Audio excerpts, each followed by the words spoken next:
Fala aí pessoal, beleza? Iniciando mais o acompanhamento mensal, vamos falar sobre o GARI 11, o antigo GALG 11, né, que é um dos fundos da Guardian, junto com o Game 11, que eu trago aqui para vocês todos os meses. E o GARI 11, pessoal, na minha visão, é o fundo que mais vem se destacando em termos de melhoria.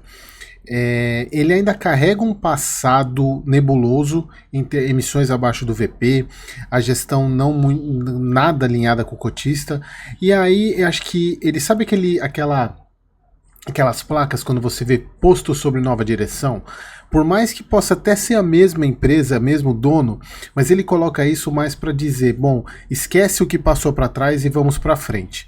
Inclusive o GARI, eu vejo ele como essa analogia, né, de um fundo sobre nova direção, fazendo uma mudança do ticker, fazendo uma mudança de estrutura do fundo, que é saindo de um fundo 100% logística para um fundo de renda urbana, meio logística, meio renda urbana, fazendo uma captação muito grande, entrando base 10, mudando o relatório, mudando administrador. Então assim, eu acho que é um dos cases mais recentes de pivotagem da gestão, que me parece que vem dando mais sucesso, embora a gente precisa, na minha visão, eu, Eric, ainda preciso acompanhar mais algum tempo para de fato falar, não, beleza, é um fundo que eu considero a colocar na carteira. Mas vamos lá, vamos falar mais um mês aí acompanhando o GARI 11, o GALG 11, né? Na verdade o GARI 11, o Guardian Real Estate. Então, relatório agora de maio. Um dos pontos negativos é a demora na publicação do relatório. Eles sempre publicam, esse mês até que eles foram melhorzinhos. Eles publicaram no final do mês, mas o mês passado eles publicaram no início do mês.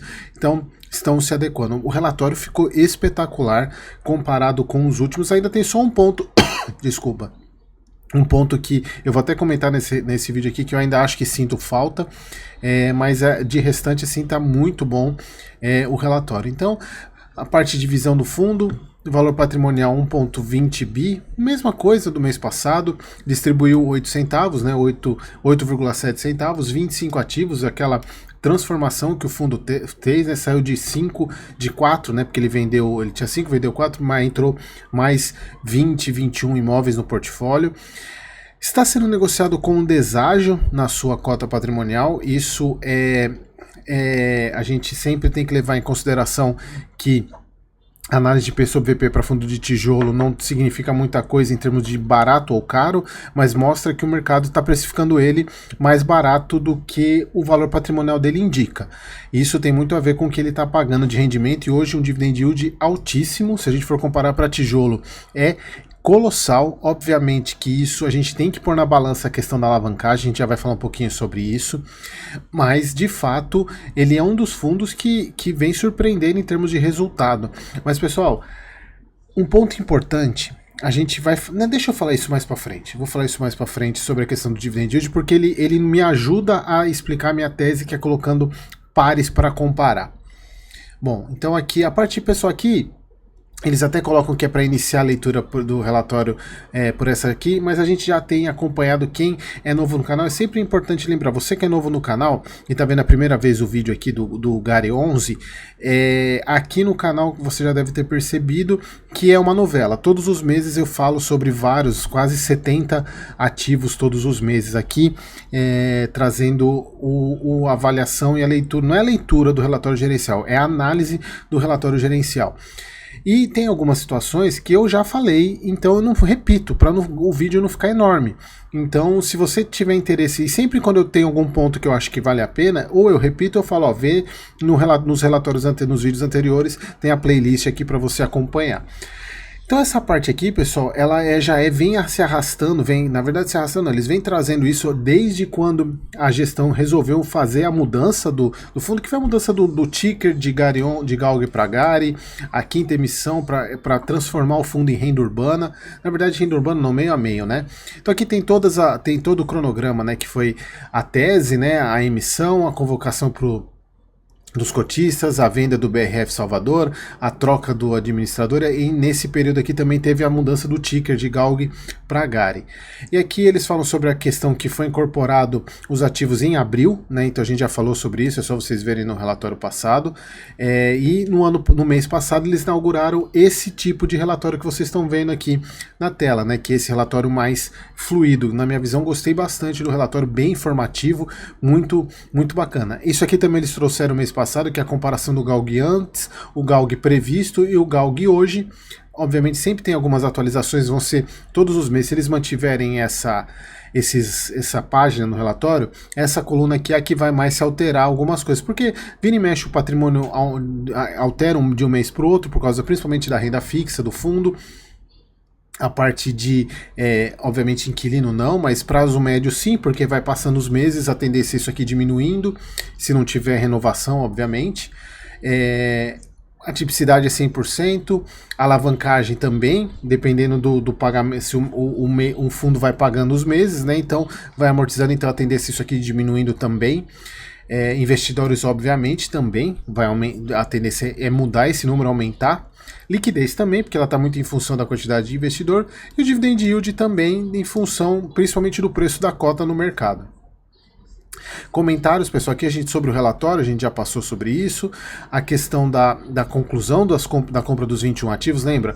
Foi o que eu falei no início, ele tinha 5, vendeu o BRF Salvador, ficou com 4 e comprou mais 21, sendo 20 de renda urbana e 1 logístico. A gente já falou bastante, destrinchou isso muito nos relatórios passados, falando sobre cada um dos ativos.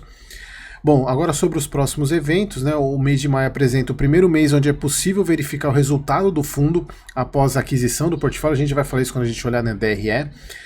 Assim iniciamos também o ciclo da gestão padrão desse portfólio. Para o mês de junho teremos o reajuste de todos os imóveis locados para o Grupo Pão de Açúcar. Isso é importante porque reajuste é aumento de receita. Isso é muito importante para o fundo. Aqui a parte do GARI no fila do pão, que eles falaram que vão manter isso no relatório. Pessoal, decidimos manter em caráter definitivo, que é quando eles falam sobre aonde que ele está sendo recomendado e a comparação com outros fundos também, que é aí que eu quero falar um pouquinho com vocês sobre isso. Bom, de distribuição dos resultados, o fundo pagou 0,8,7 centavos. Está com guidance, inclusive devido à venda do BR Salvador até o final do ano de 8,5 a 8,8, e provavelmente o mês que vem ele aumente um pouquinho, né, vai em vez de 8,7 para 8,8. Isso também em função dessa questão dos próprios ativos que entraram no portfólio. E aqui a DRE, pessoal, a DRE melhorou muito, eu falei isso no mês passado. Ainda sinto falta, aquele ponto que eu falei para vocês no início, ainda sinto falta do que tem de reserva. Eles poderiam mostrar aqui o quanto que tem de reserva, o quanto que consome de reserva. Isso seria muito importante, porque, por exemplo, aqui, ó, aqui foi gerado 0,7 e pagou, foi gerado 7 centavos e pagou 8. Cadê o uso da reserva? Então, é importante eles mostrarem mostrarem o quanto que o fundo tem de reserva, até para a gente poder ter uma noção se ele vai precisar fazer alguma coisa. É bom para a gente, até quem faz os vídeos aqui, no meu caso, até para poder trazer os dados mais apurados para vocês. Aqui foi o que eu falei para vocês, a mudança é essa para essa, porque no mês passado o recurso estava em operação mobiliária e ainda não estava nos ativos na DRE. Aí ele passou para os ativos e saiu da mobiliária, não teve nenhuma alteração de aumento, incremento, somente troca. Que aí agora eles já colocam e aqui eles separam, né, o que é resultado de logística e o que é resultado de renda urbana. Obviamente logística com a maior parte do resultado, praticamente quase o dobro, né, do resultado. Então ele gerou o resultado 8 centavos e pagou a mesma coisa, foi o mesmo que ele gerou aqui sem problema nenhum. É isso, né? Acho que era só isso para falar. Aqui a parte de despesa financeira, se vocês observarem, é até considerável, né? Em termos de total de receita, tá dando quase 10%, um pouquinho mais de 10% da receita, então é um ponto considerável, que é o que eu vou falar da alavancagem daqui a pouco. Aqui o resultado dele, a parte de rentabilidade, aqui o número de cotistas, né? Aqui ele fala, né, pessoal, aqui começa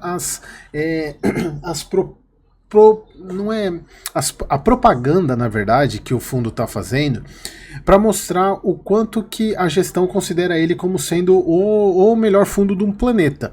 Eles colocam aqui a questão de top 1 de ganho de cotistas, giro mensal, né, de top 5. E aqui já começa um ponto. Não, deixa, eu vou falar isso mais para frente. Mas lembre dessa aqui que eu vou usar isso lá mais para frente.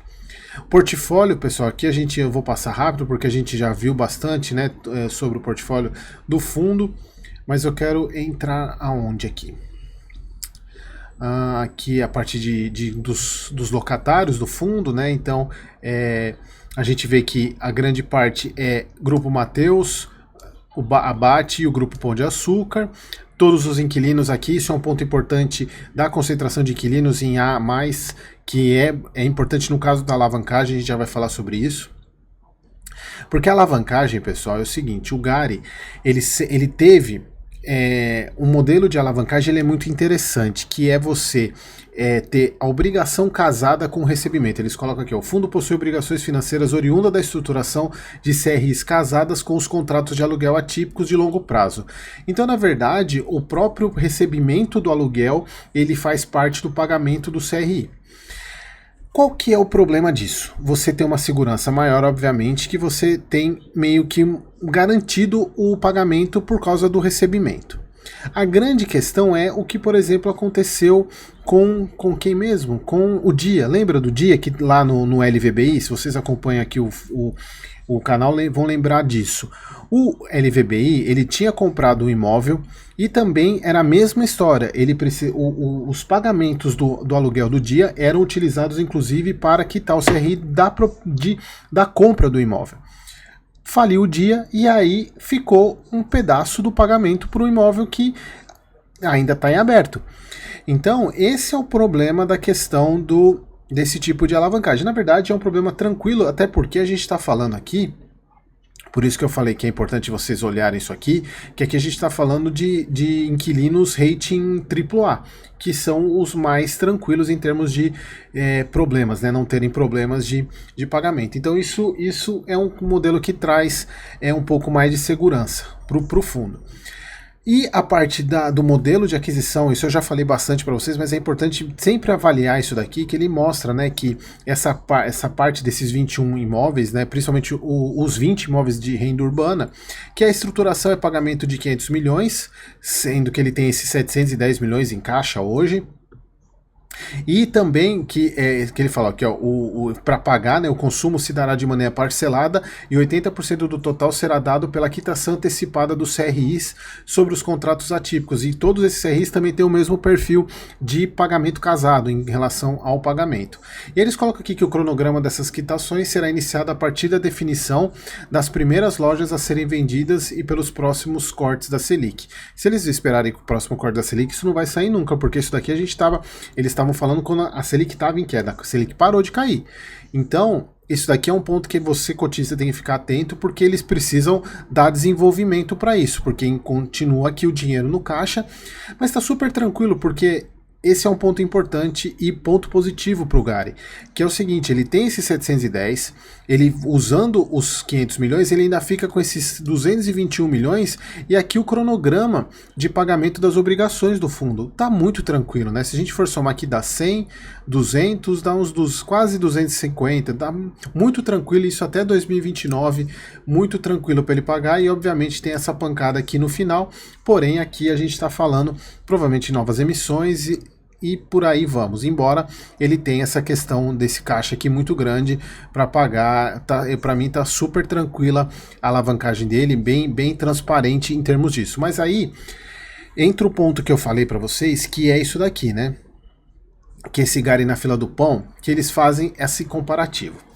Aqui eu preciso ser um pouco duro, na verdade não é duro, mas eu tô tentando ser menos duro, porque é o seguinte, para mim isso daqui é mais prosopopé do que qualquer outra coisa. Se você precisa ficar se reafirmando tanto, é porque você tem que convencer as pessoas. Vocês veem o HGRU fazendo isso? Vocês vejam, por exemplo, os fundos que eles usam aqui, KNRI, vocês veem o KNRI fazendo isso? Vocês veem a LZR se comparando?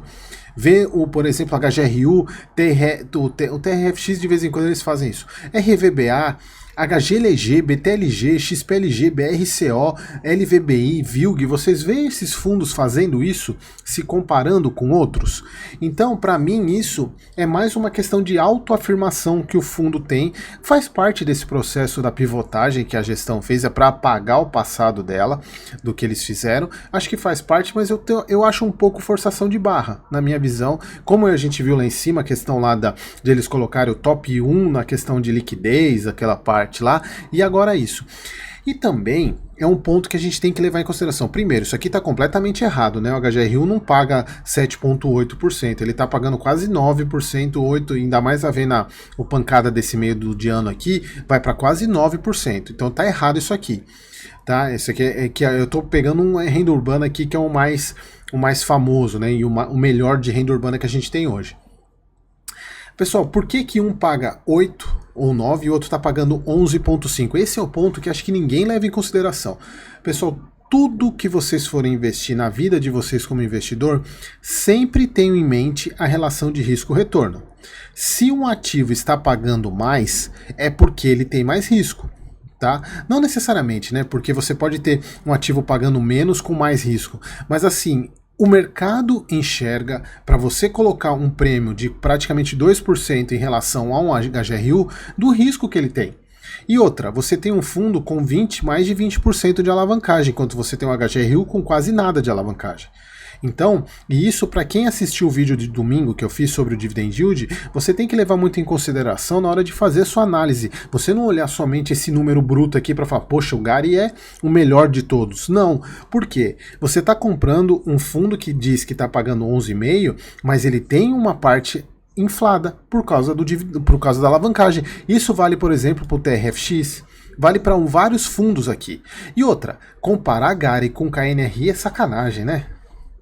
São fundos completamente diferentes, estruturas completamente diferentes, não tem muito que comparar com a LZR também. Então, por isso que eu acho que essa parte do Gary na fila do pão, na minha visão, eu tô achando uma forçação de barra tremenda, por mais que parece que está trazendo resultado, porque o fundo vem crescendo muito, né? Aqui você vê número de ativos, as comparações, né? Termo de ABL, assim, não tem muita lógica, né? Vacância tudo bem, né? Porque vacância, agora a tipicidade, você tem contrato, tem fundos aqui que não tem, é meio PVP, né? Bom, eu acho que não tem, para mim não tem muito sentido. Isso aqui é legal, essa parte aqui que é meio que uma tabela de sensibilidade do fundo, dizendo quanto que você pagaria pagando por cota e quanto que você tem de retorno. Lembrando sempre, pessoal, sempre coloquem na balança a alavancagem em qualquer fundo que vocês estiverem avaliando, a alavancagem, porque ela infla o dividendo. Tá? Isso é muito importante. Se você não sabe o que eu estou falando, assista o vídeo de domingo que eu fiz sobre a análise de dividend yield. Você vai entender o que eu estou falando aqui. Beleza, pessoal? Mas assim, tirando isso, o Gary, para mim, é um dos melhores fundos assim, em termos de desempenho nos últimos meses, né, em termos de se mostrando um bom fundo, gestão bem comunicativa, relatório gerencial muito bom. Mas assim, tem que tomar um certo cuidado, porque a gente tem antecedentes aqui nesse caso que levam o mercado a ter desconfiança, inclusive precificando o fundo para ele pagar esses 11% de dividendo. E aqui, mais um ponto, isso não é o fundo pagar 11%, tem a ver com o que o mercado está precificando a cota dele. Porque se o mercado precificar mais caro, esse dividend yield cai. Por que ele está precificando mais baixo? Exatamente por causa do risco que o mercado entende que esse fundo representa. Então só tome cuidado com esse viés de framing, que viés de framing é isso, é o fundo, quem está fazendo a apresentação mostrar só aquilo que você quer ver, só os pontos positivos. Então tome muito cuidado na análise de vocês. Não estou dizendo que, para mim, eu acho ele um excelente fundo. Tem cada mês que passa, tem tomado mais, eu tenho ficado mais atento e prestando mais atenção nesse fundo. E é isso, pessoal. Então, espero que vocês tenham gostado. Qualquer comentário aqui, deixa aqui embaixo na parte de comentários aqui, beleza, pessoal? Espero vocês no próximo vídeo.